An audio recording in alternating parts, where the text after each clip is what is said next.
doing grooms today. Now, I was talking to a wedding planner, and well, she does many things now. She's like wedding planner digital extraordinaire. Bluebird Creative, Bluebird Events, Lauren. And I was telling her that quite a lot of my followers and my ideal clients are men. Which is quite unusual for celebrants, because a lot of our followers are female and it's very bridal led, whereas I have a real connection with grooms. So Anita, I'm guessing this is you on and not Andy. But I just wanted to chat about that more, because I'm just talking like generic straight couples at the moment, with that kind of trying not to fall into stereotypes, but then actually people tend to fall into stereotypes because they've been stereotyped for a reason, because it generally tends to happen. And with grooms wanting to, do their fair share, it's not about them lending a helping hand or them, contributing to the day. It takes two to get married. It should take two to plan a wedding, but it's working out the best way to do that. And actually, planning a wedding is a really good exercise in marriage, especially in a pandemic. That's going to test any relationship and any teamwork. But a teamwork of a relationship whilst planning a wedding that is about that relationship is really intense. Now, I did a Insta Live a couple of weeks ago, probably a bit more than that now, on vows. And it's so interesting doing the vows with couples, especially if you are that kind of stereotypical straight couple where the groom has proposed and the bride has accepted. That for the men, when they're chatting to me and I say, oh, okay, well, I get you to write your own vows, it's quite often the women that go, oh, really? Okay, yeah, I'll add that to my list. And the men are like, yeah, cool, got it covered. And that happens because if they've done the proposal, they have kind of done all that thinking already, because they've weighed up the what ifs and what if she says no, and what if the family, they've had that inner dialogue before wedding planning started. But hi, Glenda. They've had that inner dialogue before the wedding planning started, because they want to make sure that it's a yes. It could probably 99.9% be a yes, because probably they wouldn't ask if they thought you were going to say no. But it still is a risk. It's still a leap of faith. Going, I'm pretty definitely sure she's going to say yes, but I still actually have to ask. And then once they've asked and once you've said yes, there probably is that kind of temptation to go, oh, that's me done. That couple aren't my kind of couple. My couples come as a pair, and I love that. I love that quite often, 40%, I'd say, is the groom reaching out to me rather than the bride. I don't know whether it's growing up with brothers, playing rugby, just being used to pub culture and banter, I don't know. But it is... Hi there. Oh, hi, Caroline. It is... I like it. I'm really comfortable talking to guys. And what's interesting, I've been doing a bit of, I don't know, analytics, I suppose, looking at the back of everything. Because who I think I'm talking to and who I'm actually talking to, I suddenly thought, oh, I wonder if I should, check that marries up. And it does. I would say my couples are either Surrey, kind of Guildford, Surrey, or London. And my clients that reach out to me are 60-40 female male. So I'm not really bride driven. I'm really couple driven, in that generically my couples tend to be male, female, straight couples. It's just it's the way it is. I've had a couple of gay weddings, and I was supposed to be in New York doing my friend's one last weekend, Ty and Sean. Take 3, but didn't mean virus. Anyway, so my point is how to embrace, not how to, but just to kind of reassure the grooms that it's not all down to the brides, and you're right to feel you want to contribute. Some grooms do get a bit shy, going, oh, this is her bag, she's well into this, she's been waiting for this her whole life, I'm just going to say yes, dear. And the brides might love that, and they might be like, oh good, just sign the check and say yes, dear. Or if I ask for your opinion, please give it, don't just be whatever you want, because that is very frustrating. If actually the bride has said to the groom, I've got this, I'm thinking this is where I'm going with this, what do you think? It's not just because she felt like she should ask you, it's because she wants to know that you're on board. She wants to know that she's planning a wedding for both of you, not just her dream day. Now, speaking to grooms, they do say, just as long as she's happy, that's fine. But then I don't want the grooms to underestimate how much thought the brides put into making sure the groom's happy. So when they do say, oh, what do you think about this, this and this? It's not for them to get reassurance from you that they're doing the right thing. It's about them checking in with you as the groom to check that you actually want it, and to check this is the right vibe. Not just to give her a pat on the back. A pat on the back's always nice, don't get me wrong, everyone loves a pat on the back. But to just check in and go, so is this all right with you? What do you think? Is that? So, step up and answer. They're not just being polite, they genuinely want to know. And the other thing that's quite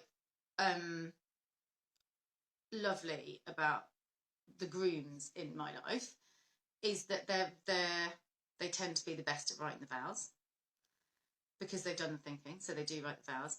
But they also are kind of quietly stoic. They've got the bride's back. They're there to support, because the bride does tend to have thought about it a lot before it's actually happened, and the bride does tend to have more people going in their ear than the groom would have, because men, the brothers I've got and the male mates I've got, it's not really chat. They might go, oh, how's wedding planning? And the groom goes, yeah, all right. That's the end of that. Whereas the brides and the maids and the mates might be like, oh, how's wedding planning? Have you? What about? Did you? Da, da, da, da, da. So actually when the couple comes to me, because the groom's reached out, they really, really come as a pair. So I just wanted to kind of reassure the grooms out there that's normal. That's normal for me. I know there are some celebrants that don't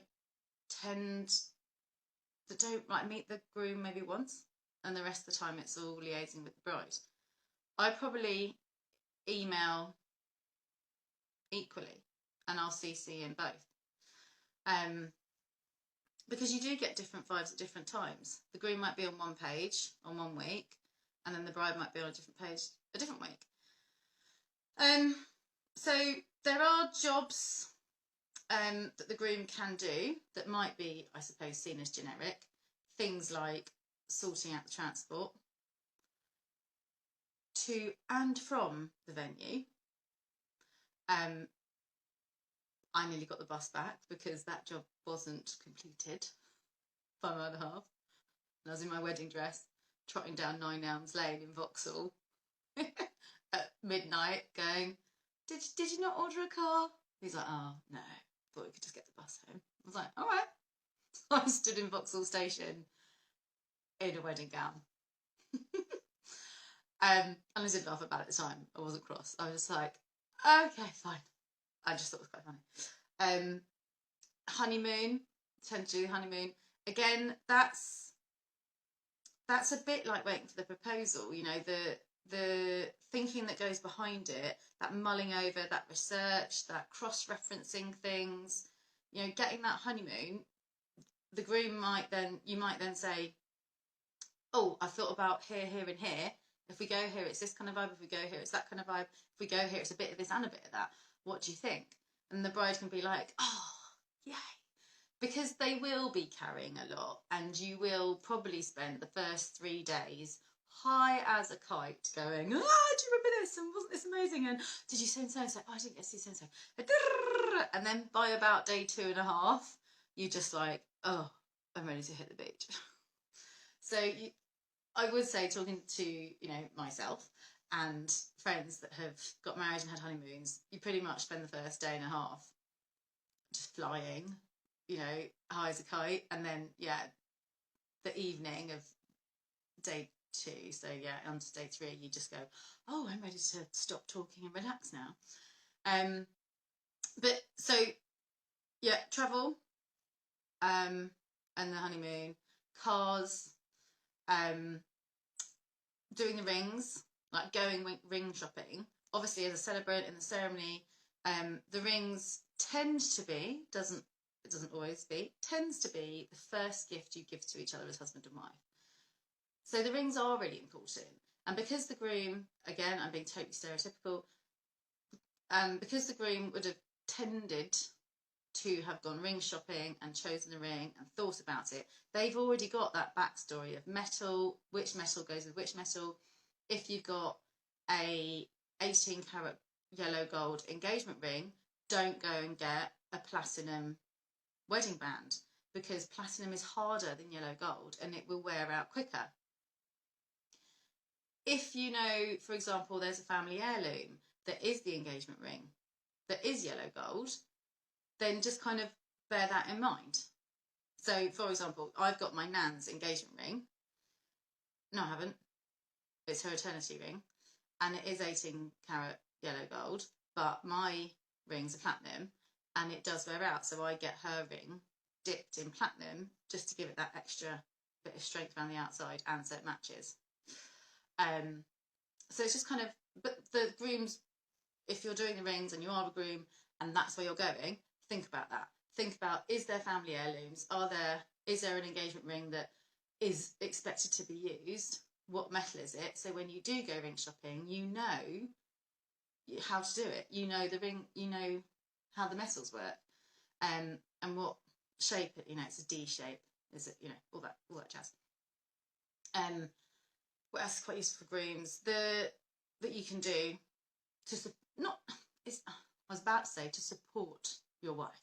I don't mean that. You're not there just to support her. You're there as a couple to create the wedding for both of you. So, I mean, I can just tell you what I know from my one wedding. I've only been married once. I plan to stay that way. So fingers crossed. We literally just sat down really honestly and said, what does this mean to you? And Joe quite honestly went, really not bothered about the ceremony. And underneath I was like, ah.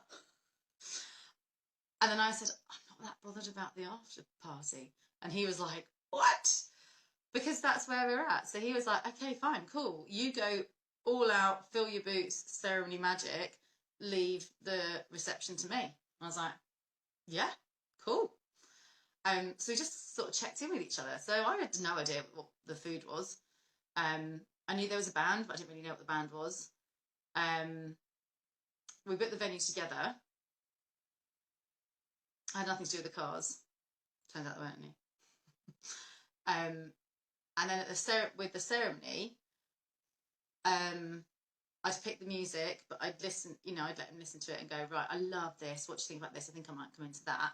And he'd listen to a couple and then go, oh yeah, God, I can really picture you walking down to that one. You're like, oh, we'll choose that one then, because I want him to picture it and to feel it, so that when he hears it again in 12 years' time, I can say, do you recognise this? And rather than him go, nope, he can go, oh, that's what you walked into. So the music tends to be, again, I know I'm generalising, but tends to be really important to do as a couple, because you want to have that memory as a couple. Not just you going, oh my God, I picked all the wedding music by myself. Because music will keep coming in your life. So if you have picked your music together, that's a brilliant thing. So if you are a groom and you are thinking, Right, I've asked her, in we go, wedding planning, hit me.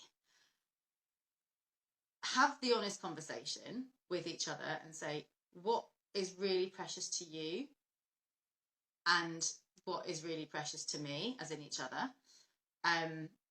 Do they kind of happily divvy up? And which things would come together? What are your shared values? Because at the end of the day, marriage comes down to shared values. That's what your vows are. Your shared value of being, hopefully, truthful, faithful, to cherish each other, to be kind, to look after each other till death do you part, not and just till the mood takes you or stops taking you. So it does come down to those shared values. So when you are planning a wedding, think about, yes, the list, there will be lists. Think about the list that you have, but what value does that list bring? So for me, music brings a value of emotional recognition. It's a bit of an anchor and it's quite a social part for us. And for Joe, the music is really close to his heart because both of us have a really musical family. My family all sang during the ceremony, and his family were the band at the at the reception, after party, at the reception. So music was a real shared thing. I like cars. I like jewellery. He also likes cars and he also likes jewellery, so that was nice. So we enjoyed getting our wedding bands, and we bought a token piece of jewellery for each other. So I got him a Breitling watch and he got me a really lovely diamond necklace. And we did that together because we wanted to give each other a gift that wasn't presented in the ceremony, but that did represent our marriage. And I'd, being ceremonial, I'd gone into what do diamonds actually represent, and time and the brand. The branding was quite important to me. Who does it stand for? Who does it support? Is it ethically sourced? And he knew that was also important to me. So when he did buy me diamonds, I was like, where are they from? Are they okay? And he's like, yes, they are. And he'd done his research. And so those little things, like going, yes, of course she likes diamonds. He doesn't like diamonds. But that extra thing of she likes ethically sourced diamonds, that was important. So with the groom, if you're thinking about your gifts, what's the value? Always come back to the value. What's the value of that gift? Why are you doing it? If it's just a budgetary thing, then does it really hold any value? Yes, it might cost this much, but 20 quid to you on that might stop you getting 20 quid on that, and therefore not putting you up there on the level that you actually wanted, because you think, well, if that's 20 quid a table, then I'm going to need another £200.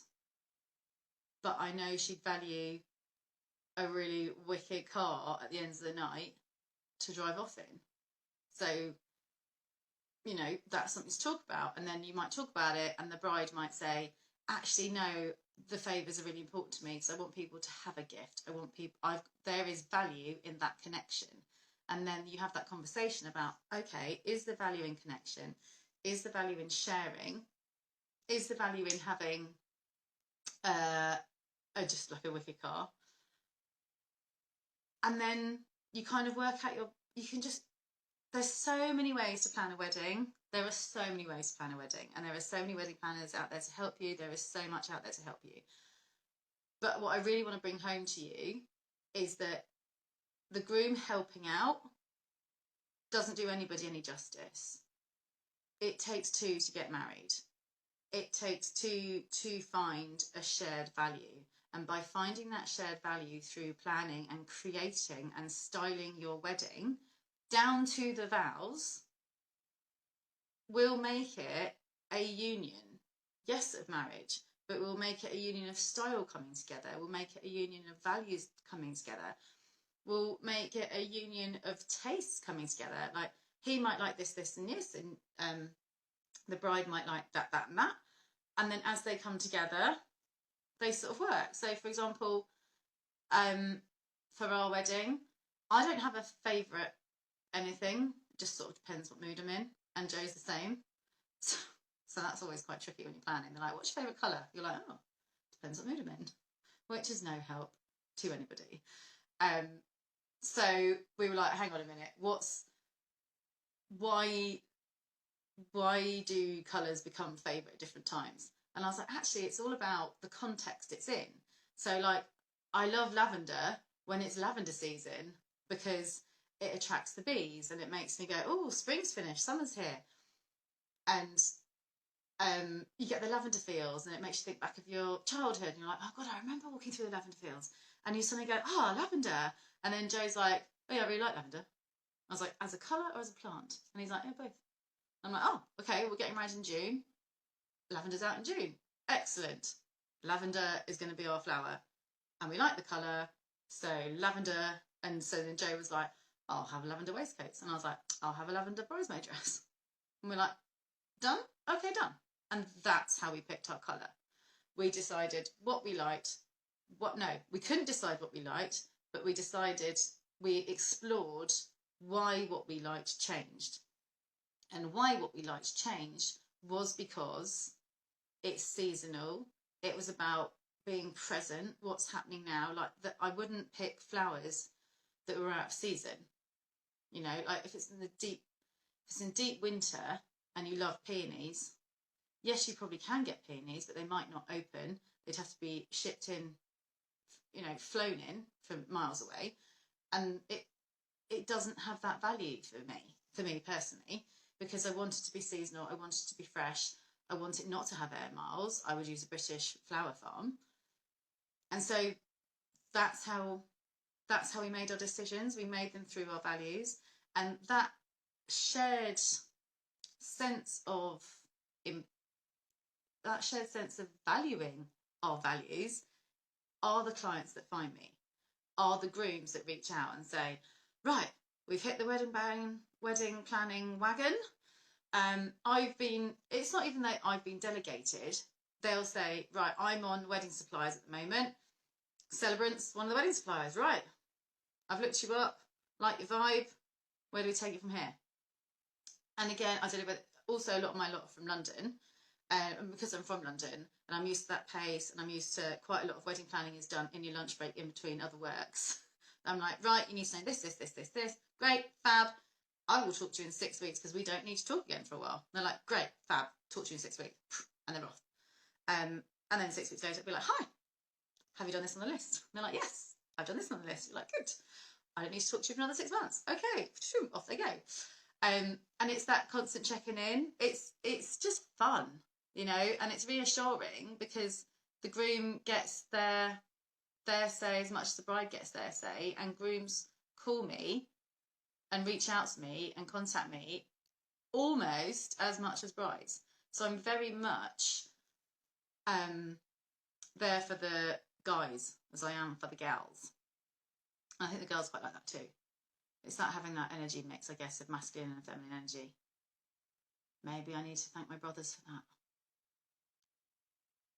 Anyway, there's some thoughts. So if you want to kind of jump into getting engaged and wedding planning, and you are one of those brides that are like, I want to be in control, I want a spreadsheet, I have a file, just remember to share. You don't have to delegate. He won't have to wait to be asked. I mean, he might do, and if he does, I'm probably not the celebrant for you. Because my couples definitely come as a pair. Yes, you have a leading person, because you always need to kind of have a leading person, but it's very much we get there together. So hopefully that's good news. And if, you know, the bride's like, oh, I just don't know what he thinks, I'd be like, well, why isn't he on the call? What's his mobile number? Where are you? We're on the Zoom. Join in. He's like, oh yeah, sorry. Come. And there is the banter. So grooms get involved, brides, let them get involved. They're quite good at it. They got to the engagement and they got your ring right and they got the proposal right and they got the family on board, and nobody says commiserations. Everyone's saying congratulations, and they've asked you to marry them. So you know they've got good taste. So trust them with wedding planning, especially the ceremony, because they've done all the thinking before they asked you. And actually, they're probably a bit more expert at it than you think. So keep it about values, keep it about union, reach out and come as a pair, because I will definitely talk to you both. Take care.